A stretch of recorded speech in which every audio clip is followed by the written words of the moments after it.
Absolutely. Well, you know, our friendship, this is, it's definitely special to me to have you on here and have this conversation. I can sit and talk to you for hours, as you know. We always have those long conversations that, we basically have to forcefully end because we have stuff to do. No, absolutely. And before you even get going, bro, I wanted to just let you know we talking to each other. I'm so proud of you and what you've been able to do, because a lot of people talk, but few people do. And so, I'm just honored, bro, that you wanted to have this conversation with me in front of, the bros. It's amazing. Yeah, absolutely. Thank you. I appreciate those. So I'm gonna introduce myself. That's how we do like Yep. a Yep. basic roll call. Yep. For the bros who don't know me or anyone, there are some GDIs that tune in as well. Okay. Mhm. But my name is Marcus Damas. Um, I am an entrepreneur, 3IE 412. That's Iota Epsilon, second district, for the bros out there. And, Marcus Damas, for anyone else out there, founder of Fuel by Culture. Steve, go ahead, introduce yourself. Yeah, absolutely. I'm Steve Pamon, Deuce, Ada Pi, spring 2011. Um, I'm the president and COO of Parkwood Entertainment, which is the holding company for all of Beyonce's creative interests and business. So we do three big things. We are a music company, we're a production company, and we put on stage events as well as films and television. And then we have a huge business ventures and partnership arm, which most of the people might know the stuff we do with Watermelon Water, Adidas Ivy Park, and a few other big ventures. Absolutely. So let's get right into it. Yeah. I think it'd be great to kind of, first I want to again, back to saying more about you. I want to thank you for being a real friend, genuine friend.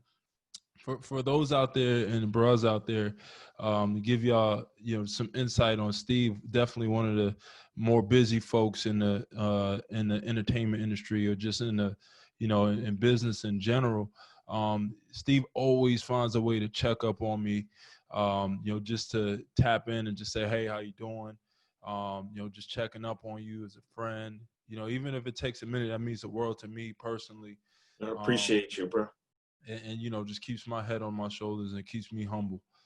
So I really want to kind of touch on that early because you and I had a conversation about how the bros helped you personally, through your journey. So let's go back to Morehouse. Like how just your journey there. Um, Yeah, I mean, and so just get background. Right now, I'm in South Orange, New Jersey. I've been living here for the past 17 years. But I grew up on the south side of Chicago. Um, I'm a little older than I look, 49. So I grew up in the 80s in Chicago, and the south side is not, it's a loving place. It's not what people think it is in terms of how it's portrayed in the media. However, it's also not a game. And so, being 5'10", 180 pounds on my best day, I'm not fighting anybody. I'm not beating anybody. I'm not a shooter. I'm not a killer. And so, where I grew up, you were either one of three things. You either, ran fast, you either, looked great, or candidly, you were on some negative tip. mhm. And, my feeling was I was neither of those things. And so I wanted to be a friend, before the frat. In order to survive, you had to be somebody that people liked. You had to be somebody that added value as opposed to took value away. Because if people thought you were taking value away, it was easy for them to take the most valuable thing from you, which is your life. Yeah. And so growing up in a big family, growing up in that environment where it was no tough guys, it was only people who lived and people who died. That was just flat out. I got the blessing, and I will say a blessing, to actually get a chance to go to Morehouse. And that really changed my life, not only because of the, overt nature of historically Black college, all men, but it had really exposed me to Atlanta in 1987, which was just an incredible experience, because that's the first time I saw Black doctors, Black lawyers, Black judges. The mayor was Black. You went to Spelman, everything was Black, but also beautiful, right? Right. I didn't have to, how you go to quote unquote the white neighborhoods and you feel safe. I felt safe in a Black area, all Black. That was Right. mind blowing to me. And it was mind blowing how real everyone was. You could be at homecoming and, people drinking brews, doing whatever, smoking, all that stuff. And you walk up to them and within 2 seconds they switch and you realize, wait a minute, that's a judge. That's a cop. Yeah. That's a doctor. Mhm. That whatever it was like all the stereotypes about Black men. And people used to tell me all the time, like, why you going there? That ain't the real world. The real world ain't all Black. The real world ain't all this. And I'd be like, nah, the real world is that, because you're seeing both the good and the bad. You're seeing everything, the whole Mhm. tapestry. And so by the time, I really got indoctrinated in the Morehouse, it was like, wow, I saw the beauty and the difference in all of our folks. Everybody didn't talk like me. I had friends that were from Compton. I had friends that were from Macon, Georgia, and Tifton, Georgia, Yeah. Yeah. small towns, and, New York, Long Island. My friends from New York, I used to feel like they talk with marbles in their mouth, because candidly, I couldn't understand a word, people were saying. But once everybody dived in, you start to realize all these differences, everybody was still the same. We were still Black and we were proud. And so how I, kind of, felt my first sort of up was seeing all of that and seeing all the resources. How I kind of got down is that in the day I grew up, my mother was a teacher, my father was a cop. They weren't together. So, we were right on that cusp of, you had a little too much money for financial aid, but you didn't have enough money for it to be easy. Yep. And one of the stories, unfortunately, that I tell is, I barely made it through college. And the only way I made it through college wasn't academically. Academically, I was on point, but financially, my friends, the college, and basically the bros, literally, this was before I was a bruh, literally paid for me to finish Morehouse. And outside of Black men that I was related to have Black men that were my same age, my peers, say, hey man, you can't go home, bro. You got potential. You come on, we gonna chip in. Come on, okay, I got 10. If I go to Wendy's, I'm gonna buy you a single. As I told you before, I've been on government cheese. I've been on food stamps, Yeah. and where you had 99-cent ground beef, that I bought that had to last 4 days, grilled cheese, because butter was 60 cents, a loaf of bread, 99 cents. And I had this, pack of government cheese. It was grilled cheese, every night, you know what I Yeah. mean? Yeah. But all that being the case, that's why I tell people never feel sorry for me, because what that allowed me to do is that when I had adversity later on as a grown man, you always had that to fall back on. Like nothing is that bad. You Right. know what I mean? Like nothing, when you've been hungry, you know what it is. And so when you've been rejected, you know what it is.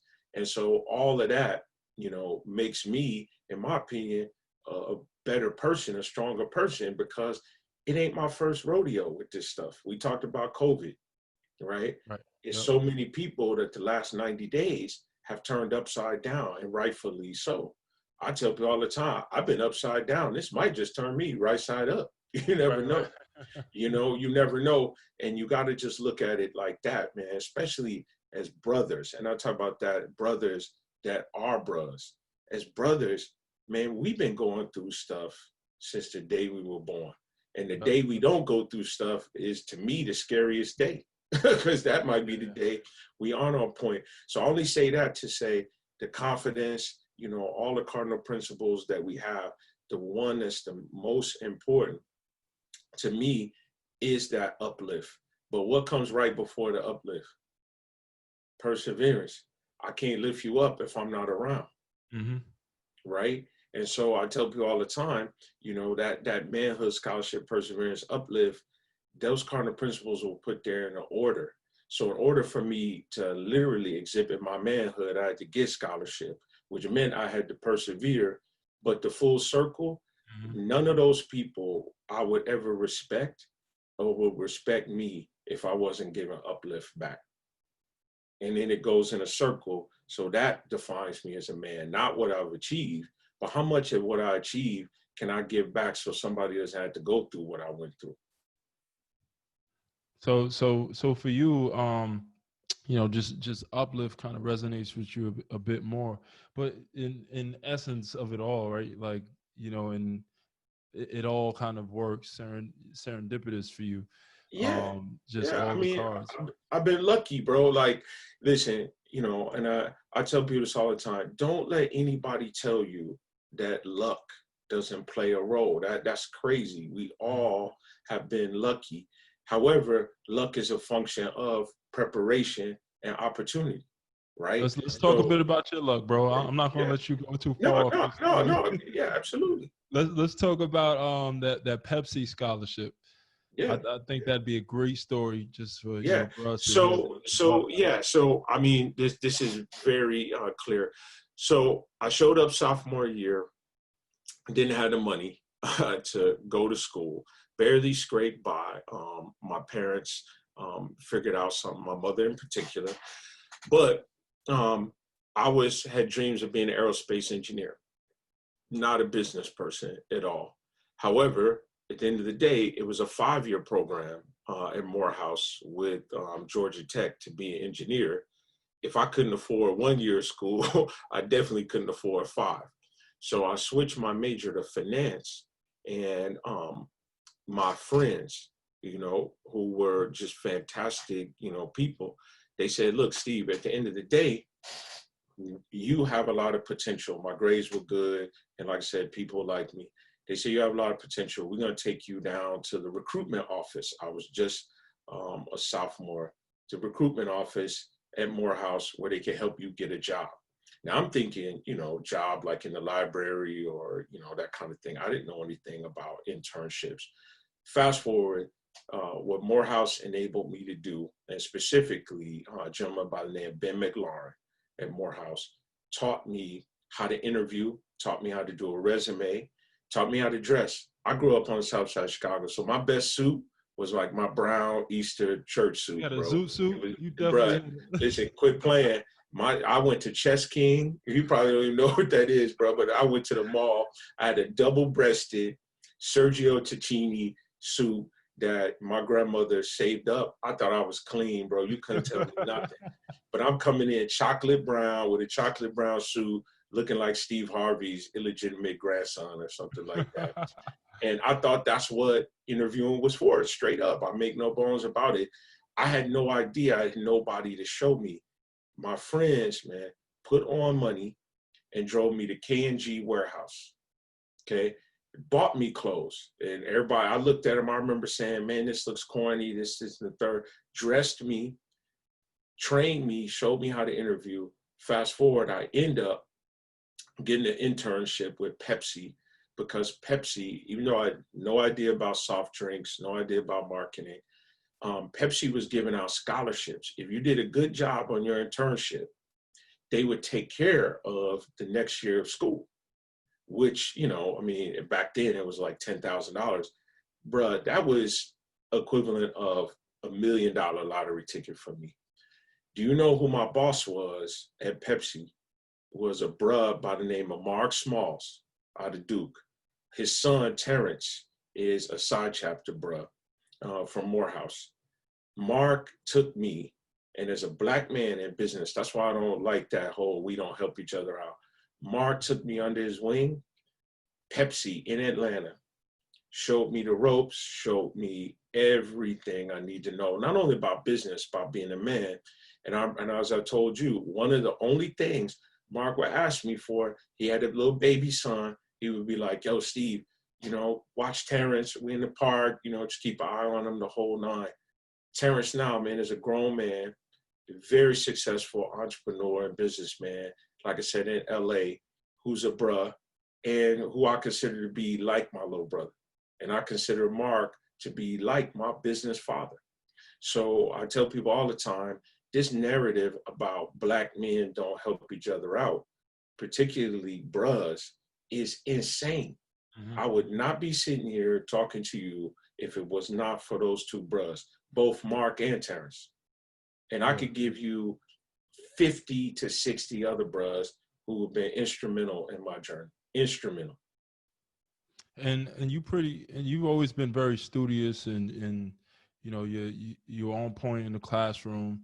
But it was really your friends who kind of guided you and kind of prepared you for opportunity, prepared you to be ready for luck, so to speak. Absolutely. Yeah, and honestly, that's what you have to be. And this is the thing I tell people all the time. As much as you have to be prepared to speak, you have to really be prepared to listen. And the more you know, the more you realize you don't know.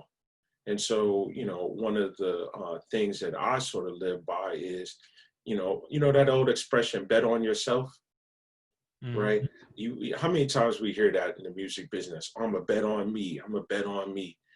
The only modification I make to that is I don't want to bet on myself. I want to believe in myself.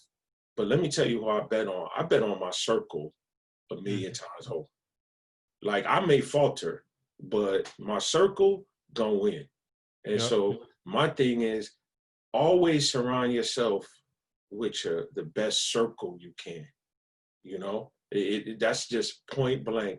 I'm blessed in the sense that, at Parkwood, people tell me all the time, oh, you're this and you're that, blah, blah, blah. I said, man, it's easy to call the plays. It's easy to be the coach when Michael Jordan is on your team. Yeah. I manage Beyonce. Like, let's just be very clear. Yeah. Like, don't get me wrong. Again, I believe in myself, but I bet on my circle a million times over because I could call the wrong play and she'll make it work. Mm-hmm. Yeah. Yeah, you don't discredit yourself too much, man. Oh no, I know what goes into it. Don't get me wrong. Do not get me wrong, bro. I believe, like I said, wholeheartedly in myself. But it's that fine line between you got to be confident, and the confidence comes from overcoming the adversity, not from avoiding it. At the same token, so I know I'm good, but at the same token, the perspective of saying I'm good, but I love to be great. Like we talk about it in sports all the time. At the end of the day, when the dream team came up in '92, and I've had the privilege of talking with a few of the guys on that team. Every single person that I talked to that was on that team said that was the best basketball they ever played in their life, right? So you have a collection of individual stars, but each one of them knew they had never been on a team like that and never will be again. And so my thing is, hey, individually, absolutely, I think I'm good. But I'd be crazy if I wouldn't want to have a team with you on it, wouldn't want to have a team with B on it or Jay or anybody else, because who don't want to be around the best? Iron sharpens iron. They push me to do stuff that, candidly, I've never done before, and hopefully I'm pushing them. But it's nothing like winning. It's nothing like winning. I'd rather be the 12th person on the bench on the winning squad. Oh, yeah, sign me up for that too. Yep, absolutely. Yeah. So, and I know there's a lot of fathers in here as well. You're a father of two, and you have a heavy. I know your schedule is nuts. I know like you're traveling across the country. Me and you linked up in LA, and then the next week we linked up in New York. So, I just want to just if there's advice out there for some of the bros, or even if there's not advice, if there's just examples of how you kind of balance fatherhood and business. Yeah, it goes back to what we were saying before. Like it's your circle, so my family is the best in terms of where I slack, they pick up, and on the flip side, where they need help, it's a pleasure to help them. And, you know, my sons in particular, you know, I have a 10-year-old and who's headed to 5th grade, and I have a 17-year-old that's a senior in high school. And I would tell you that it's both the most rewarding and the most frustrating thing. But people talk about balancing career and fatherhood, or being a husband, or being, you know, all of those things. I don't consider balance. I consider them an asset. So let me give you a classic example. For what I do in music, you know this, music is so subjective in terms of there are things I like and love. Those things may not be popular. There are things that are popular that I just, you know, say, whoa, I can't get with. Having a 17-year-old at home is somebody who I can instantly, you know, play a track for, or instantly say what's on your playlist and the whole nine, is an asset for me, right? I got a live-in focus group. And by the way, he'll tell me something is whack. Like, he'll be like, look, that is garbage. Like, that's not you it. do not, yeah, exactly. He'd be like, that's not it. And on the same token, you know, my 10-year-old is the same way. When Travis Scott had the virtual concert of Fortnite, not only being able to experience it, but being able to experience it through him, somebody that plays Fortnite, you know, more than he should, was such an eye opener for me. So now when I go back, you know, and I'm in conversations with my peers and they're talking about it from what they read in Billboard, I could talk about it from what the experience really is, because I live it. And so that's what I'm saying. To me, you know, it's always a lot of pressure, because you want to be around the kids. You want to make sure they don't miss a moment. But I would also say, for every moment that I miss, it's been so many great moments where they've been along with me, you know, and just to see things through their eyes is really, you know, been a blessing. And y'all go down to All Star together, and you know, every Oh man, you could my improve. my oldest, he and I got the pleasure of going to NBA All-Star game in Chicago with, you know, my uncles who raised me. And Oh yeah, again, I know that's a moment for you. brother, listen, Chicago, yep. I'm gonna tell you, going back home, like I said, being able to treat them to the game, you know, makes a lot of it worthwhile. And I think, you know, the another big lesson I tell people is that, you know, everybody thinks life is balanced. You know, you do one good thing, you know, another bad thing happens, vice versa. Life for me, sometimes may be 5 or 6 things which are just painful, and then one big thing though that honestly makes it all worthwhile, or vice versa. And so, you know, being able to spend the time with my family, even COVID, there's nothing positive about a global pandemic. However, I will say something that's really helped me is that I've been at the house with the boys for 90 days. You know, I know them a lot better than I did in January. You know, they know me. You know, they're listening to this right now. You know, and so they get to see Black men talking to one another, you know, without it being confrontational, without it being on some negative stuff. Yeah. And a lot of times, you know, and I say the media, I'm part of the media, right? We don't tell our own stories.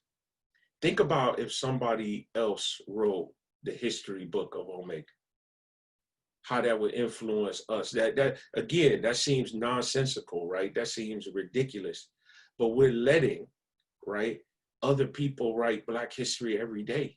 We don't own CNN. We don't own Fox. We don't own MSNBC.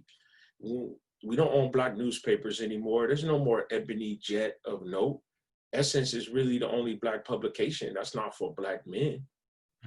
So we're allowing something to happen at a macro level that we would never allow to happen on a fraternal level. That's crazy to me. Right. So my thing is, now I don't have to rely on a book to teach my kids about what Black men are. I'm here every day. If I'm lazy, they gonna see laziness. If they see me not able to deal with my emotions, if they see me covering up and doing things to shortcut, that's what they're gonna adopt. So even though this COVID has been a wild situation from a professional sense, on a personal sense, you know, I really feel blessed to have this opportunity. And by the way, I respect that not everybody can say that. Yeah. So it's like your success and just like in general the success that you're around every day.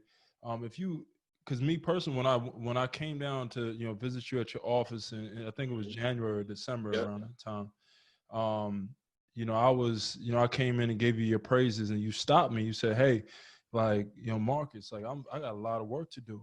For me, I'm like, "Hey, bro, like, you in this building, what I'm saying? Like, you got this floor, it's Parkwood, that's a global name.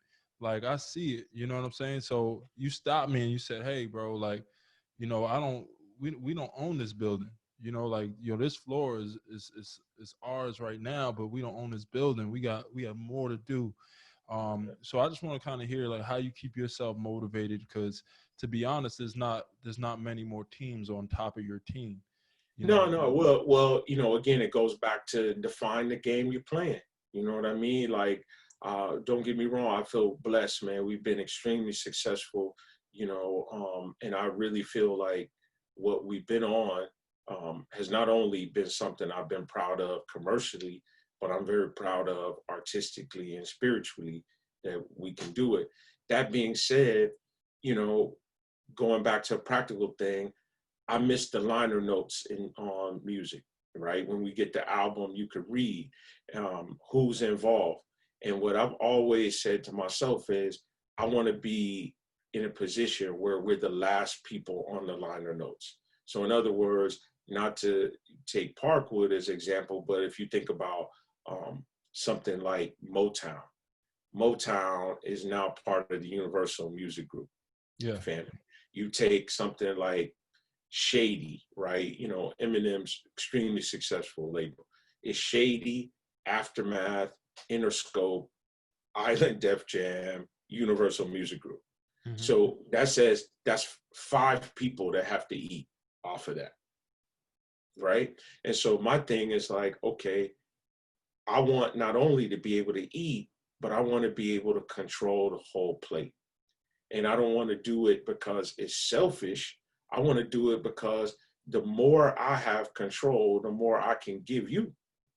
And Right. I tell people this all the time. What's the use of having all this money if you can't hire who you want? Right. Right? You should tell me a person who's powerful, that person could change somebody else's life. Right? That's I want to put you in the big house. Right? I want to put you in the office. Then I'm powerful. Right? We got a lot of people who have money but don't have power.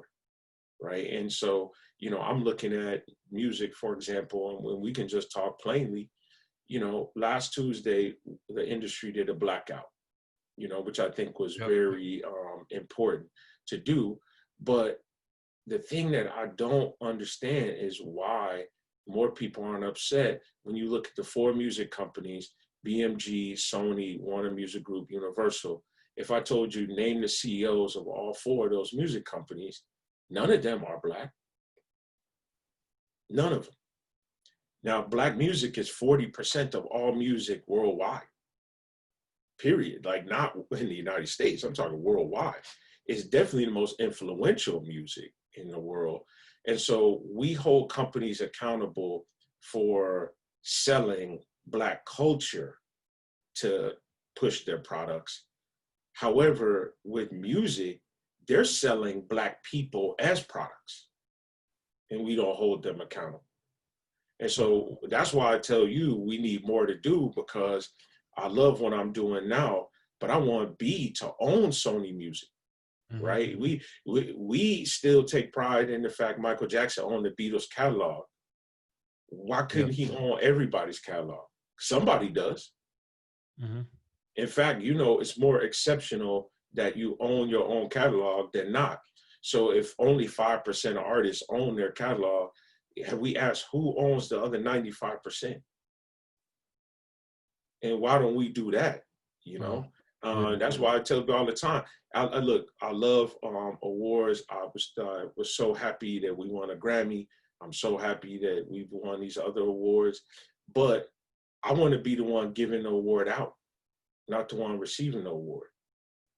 And when we do that, then I can take a rest. But until then, it's more work to do. Yeah.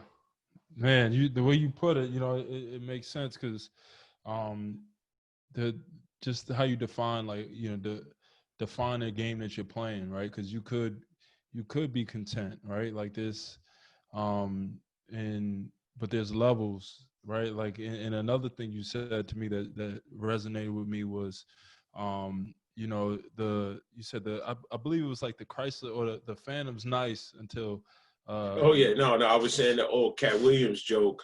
yeah, You in that Chrysler 300 that looked yeah, like a Phantom, yeah, right? It's all good to the real one pull up, and right, then you got to pull on over. And so that's what I'm saying. We around here, and I say we because I'm part of the collective. I never separate myself from right, Black folks. But think about it. We on the gram,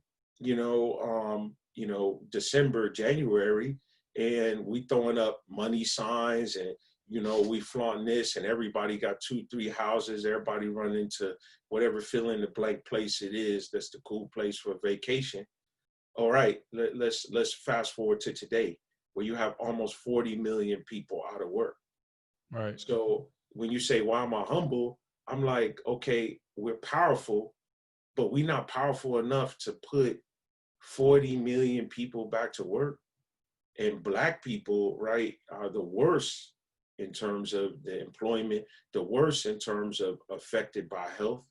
So to me, when we go back to power and influence, okay, I'm so powerful I could sell you an album. I'm so powerful I could get you to buy some shirts. I'm so powerful that everybody want to jack my swag, but I'm not powerful enough to feed you. I'm not powerful enough to give you proper health. I'm not powerful enough to educate you. And I'm not powerful enough to give you employment. Then are we really that powerful? right, And if we're not really that powerful, then why would I look down on you? That's like the person in 50th place talking smack to the person in 52nd place. right, right, I mean, that's what honestly blows me away sometimes when I'm around people who are a little bit conceited. I'm like, wow, your circle must not be tight because you lack perspective. That doesn't mean, again, it's a fine line. That doesn't mean you don't take pride in your accomplishments. Every person listening to this, if you have Zoom, think about it. If you got Zoom, it means you got a phone, tablet, or a computer. right, Odds are you on some type of, unlimited data at the worst, Wi-Fi at best. So you comfortable. That doesn't mean everything you got is working for you at this time. But anybody that's blessed enough to be in the periphery to hear us having a conversation is somebody that everybody is proud of. So everybody is proud of you for what you already done. Then my thing is, I hold you responsible for what we gonna do now when it really hit the fan. What we gonna do now? Because we talk a lot of stuff, but again, when that fool gets up there and lies to us in our face, and I mean the President of the United States, and puts us in a situation where our friends, family are out of work, unhealthy, and may end up dying in 90 days, and we don't do something about it, I don't want to hear about you challenging me at the clave. Challenge this fool. right, Keep right. that energy for him. Because if you got that energy, then I'm all for it. But if you don't, take a step back and let young brothers like yourself go ahead to the front of the line and do it. Right, right. Yeah, I love the way you put that. So I think I want to kind of pivot this conversation a bit, Yep. and just discuss like how you kind of, the some of the advice that you gathered, and I believe you, was it Dick Parsons who gave you some Yeah, great yeah, advice? yeah. You mind touching on that story a bit? I think that's something that resonate with the audience. Yeah, so Dick Parsons, for people who don't know, was the chairman and CEO of AOL, Time Warner, and Time Warner. I consider him one of the biggest Black business people ever, one of the biggest business people ever. In fact, one little known fact is when the Clippers lost their ownership to Donald Sterling because of his racist comments, Dick stepped in and basically ran the Clippers for a year and then sold the Clippers to Steve Ballmer. So Clippers used to be the worst team in the NBA in terms of culture. And now I would argue with Kawhi and the squad, they're one of the best. And a lot of people don't know a black man is responsible for that. So I had the pleasure of working underneath him when I was at Time Warner. And one of the things I remember from a conversation he and I had, I went to him and asked him about a job. And at the time, and I'll tell you, you know, I wanted to be the CEO of HBO. That was sort of a dream of mine. Okay. And I went to him and we were talking about stuff. And he said, "What do you want to do?" I said, "Oh, I'd love to work at HBO. I'd love to be the CEO one day," and blah, blah, blah. And he looks at me and he says, "Well, start now."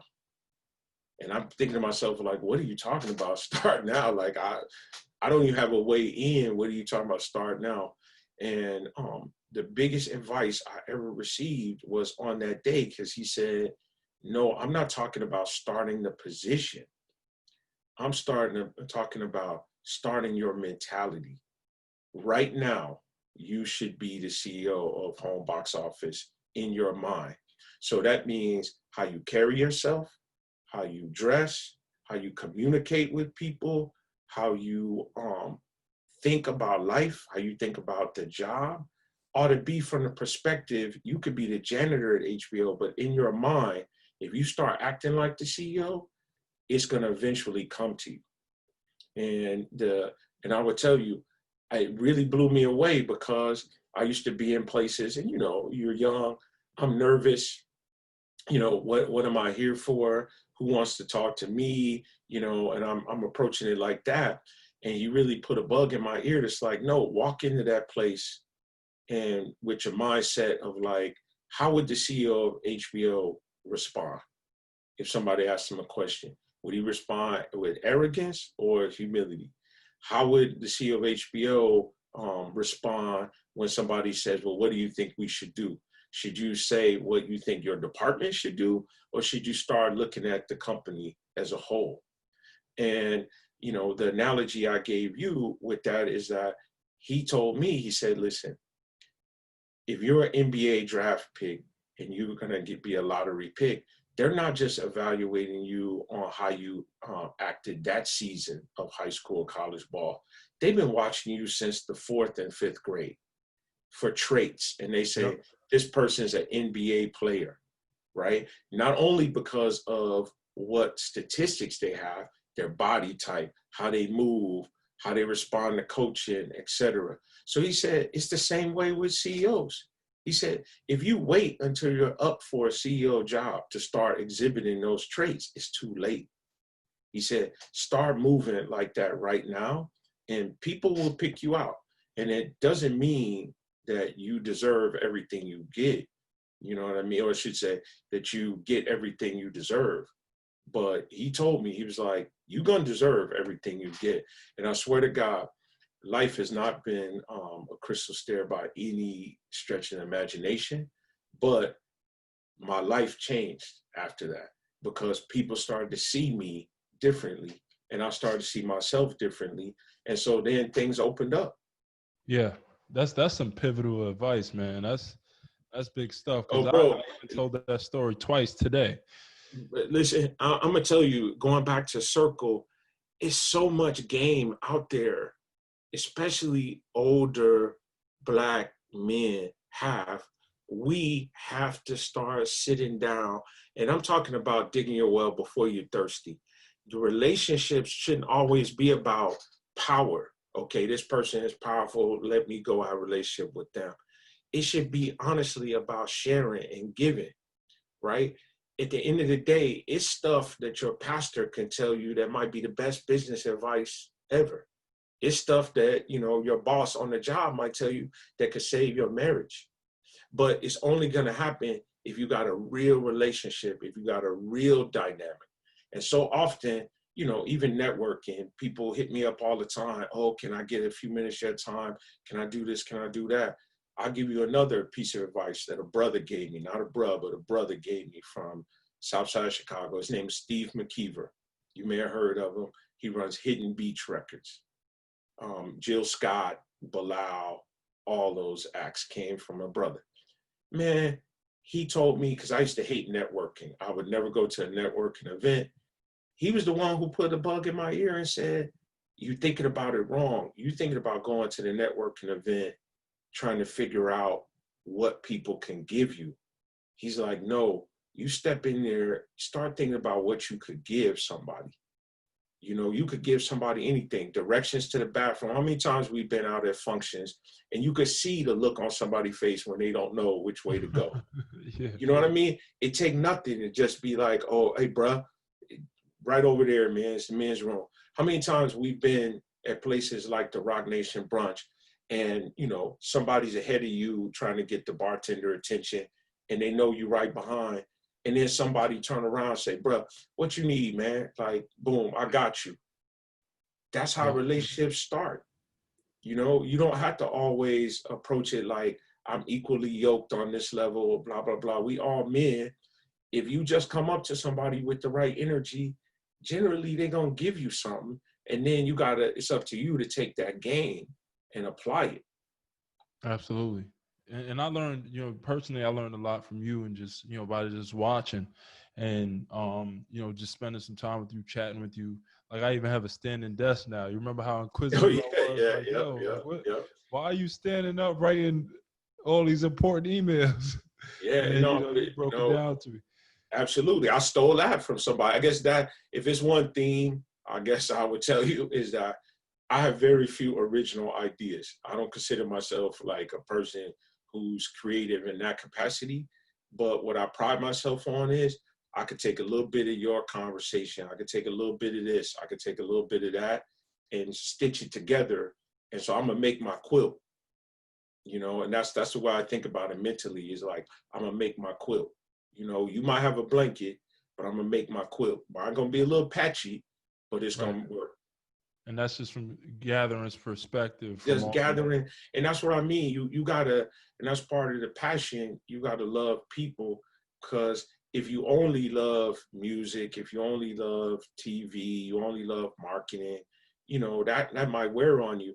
But if you love people, you know you never know where the inspiration could come from. yeah. So another thing you told me, a great story you told me, or actually a characteristic of somebody that's one of the most influential people in the world, one of the most successful people in the world.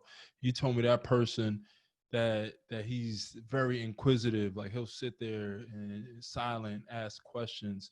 Is that something that you kind of took on as well? Yeah, yeah. I mean, absolutely. You know, I love to talk, but the biggest skill I've learned over the years is when to listen, you know, when to just peep it out, because, you know, your natural reaction says, you know, go after the first move, right? So you see something and you react to it. The Right. older I get, the more it's like, okay, I might let you even think you getting over on me, because I don't want to win the first time. The first interaction, I actually just want to study you, see how you move. And by letting you win, I get the interaction I want, because when you let people win, guess what? They're more enthusiastic and they let their guard down. And if you let them win, you not only get a chance to see how they act, right? You get a chance to see how they react to things. And Right. then you might make your move. So a lot of times, you know, and you and I talked about this in reference to somebody in their business, you know, and you were like, and you did a very good job. You said, "Steve, I just don't understand why they're doing this particular thing." And I said, "Well, Marcus, the thing that we got to give faith in is that they're doing what's called a second order move. So meaning the first thing might be the fake. That might be, you might do something, and Michael Jordan said this, you might go to your left 4 straight times in the fourth quarter. And people saying, why you keep doing that same move? It's because you're in your mind, you know it's going to be a close game, and you want to go to your right the fifth time, but you got to set that up.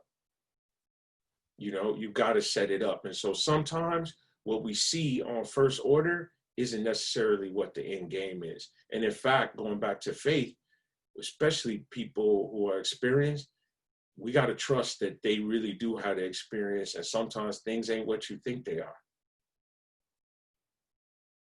100%. That's and that thought, like in like that jab right hook, you know, and Yep. Oh, absolutely. because every move isn't, you know, the move that you see isn't always the one that is actually the play, right? There you go. Look, I mean, to not to overuse the sports analogies, but we all saw it with boxing. If you a knockout artist and you got one deadly punch, you better make sure that that punch is good every night. Mm-hmm. Because one day you're going to step in the ring with somebody who's going to be able to eat that punch. And then you're going to be in a world of confusion. Yep. And so going back to the jab, hook mentality, it's like, okay, know your goal. And then everything else is a setup for that, right? And so another example I'll give you is everybody new car has a GPS, right? So you hop in, you say, I want to go visit Steve. The first thing you do when you get in the car is you type where you want to go. The truth of the matter is that if you make a wrong turn, if you miss the exit, does the GPS stop and ask you if you're sure you still want to go to Steve's house? No, it just reroutes you. So the only thing that changes is time and distance. And so to me, life is like one big GPS thing, in that if you don't know where you're going, it can't work. The first thing you got to sit down and do is say, where am I going? And then what happens, again, if you make a mistake or you do something different? Most people in their mind go, what am I doing? Blah, blah, blah, chastise yourself. Now, a machine, the GPS, does it ever chastise you if you make 3 wrong turns in a row? No. Does it second guess you and say, nah, well, bruh, it's obvious you keep missing the turn. You must not want to go to Steve's house. So let me ask you a question. If we built a system, right, that talks respectfully to you no matter how many mistakes you make, that the only thing changes is time and distance and doesn't second guess your destination, why on earth do we talk to ourselves so recklessly? Wow. You know, and what's crazy is you think about GPS. Do you see what's guiding you? What do you know exactly how the map is in the same place? It's literally more than 4 dozen satellites in the sky that you depend on, that you can't see. What is that analogous for? We dependent on something we can't see and feel, and that's faith. So at the end of the day, we believe in GPS, but we'll question ourselves and our faith. That to me, I just crack up laughing, man. It's like, bro, we hard on ourselves, bro. Like for real. Like we give each other mental wood and we let machines slide. So what kind of things are you doing to keep your mental in order? Oh man, well, first of all, I always have a hobby. My hobby, I love my music. I love being with people. So, I get on FaceTime. I get on the new app Clubhouse, a number of other things that just allow me to keep my connection with people. Like I said, You and I listen. are the same. We need that energy, that Oh, in-person absolutely. energy. My sons and I, we have every video game known to man, so we kick it, on that. Yeah. And then the other thing is, honestly, man, I try to work out and just chill, always keep some different perspectives, as much as I love information and I'm curious, I've had to really, over the past 90 days, cut some of this news off. I've really had to take a step back from social media. I don't post, about myself. Usually I try not to do that. It's positive stuff, but you can't help, you're a human being, but read all the stuff. I don't need to see, 100 people getting beat down by the police to know we got a police brutality problem. So I also, encourage people to just stay away from what I call the drama porn. It's like, I just believe in glass half full. Show me a brother doing good, that doesn't mean that we ignore the plight, but just for my mental, I can't keep staring at people, you know, taking an L without feeling that way myself. So I always want to, you know, look to the future. Yeah, I mean that social media algorithm it could ruin you, it could hurt you because they're feeding you what they think you want to see and you see it. You know what I'm saying? And that's what you're consuming daily. You know, if you look at one negative thing, they're just gonna shoot you negative content every time you're on Absolutely. that platform. Absolutely, bro. I mean, the way I look at it is, and I, you know, being a part of the music business, I try not to be judgmental. It's like candy versus soul food. I mean, I love Twizzlers. That's my favorite candy. But if Mhm. I ate it all day, every day, and had nothing else, I would die very quickly. Mhm. So is it Twizzlers is the problem, or is my constant consumption of it the problem? So I have no problem with, you know, any image that the media puts out there as long as it's honest and true. It doesn't worry about if it's good or bad, if it's honest and true. However, we got to put it in the context. It's cool to have some Twizzlers if you done had a good meal beforehand. You know, Right, don't right, blame right. the ice cream shop if you're obese. At the end of the day, it's not about that. It's about a balance. And what I'll close it on this note. Why I agreed to do this conversation with you and why I'm so proud of what you're doing is because it's a balance. Young people need to understand it's a brother who has his own marketing firm. This is a brother who's pushing the culture, but doing it in the right way. And I tell people all the time, there's a difference between pushing and pimping. Pimping's taking advantage of the culture. You pushing the culture forward and creating opportunity. And my son don't see that on TV. Think about outside the Zoom call, when do they see two Black business people really having a conversation? That's why I love the IG lives that people are doing. I love, you know, us taking control. Because candidly, and by the way, I'm not calling anybody out. I'm just calling like I see it. This is what BET should have been. Right. But guess what they told us back in the day? They said, "Oh, nobody want to hear two brothers, man, really talking, you know, amongst each other, showing praise to one another. No, that's corny. Nobody want to hear that." I don't believe that. That doesn't necessarily mean people need to hear us, but I don't believe that, you know, positivity doesn't sell. It's a balance, and we Right. out of balance now. Yeah. Wow, man. First of all, I'm gonna push you to write a book because I Uh, don't know if you've been writing lately, but you need to write a damn book, man. Because you know, selfishly, I love to, you know, hit you and just kind of, you know, recalibrate personally and just, you know, get quick perspective on things. You know, but I guess we can close like this. And I think, you know, since we're amongst brothers, you know, I think it'd be helpful for you to kind of, because I know you're one man, right? yeah, yeah, And me personally as well. You know, I know how people want to network up and they want to connect with Steve, and that's hard for you to do. You know what I'm saying? Like I've been in your office, and you getting calls and emails, so I know it's hard for you, to help everyone and pull them up. So I kind of want to use this time to kind of just guide those people how to, you know, aspire and just, you know, reach higher and get from one level to the next, you know, while we have you here. yeah. No, I mean, my advice is, first of all, you know, we all busy, bro. Like, you know, so I think about it, and that doesn't mean I could get back to everybody, you know, constantly, but I think about, I've been in the shoe where I've been trying to just get somebody's ear to listen. So, you know, I try to do the best I can to get back to folks. But I think my big lesson is, don't always think that the person who you aspire to, has their thing together, because we all in struggle mode. So, you know, that's sort of step one. Step two is that think about also too what you could give somebody. You know, people respond to anything if they say, "Bro, how can I help you, bro?" Right? You know, very few people don't respond to that. I don't care who you are. You could stop Jay-Z on the street. If you stop him, instead of saying, "Hey, yo, Jig, can I get a picture with you?" If you stop and say, "Yo, Jigga, man, appreciate what you're doing, bro. If you ever in my whatever, we got you."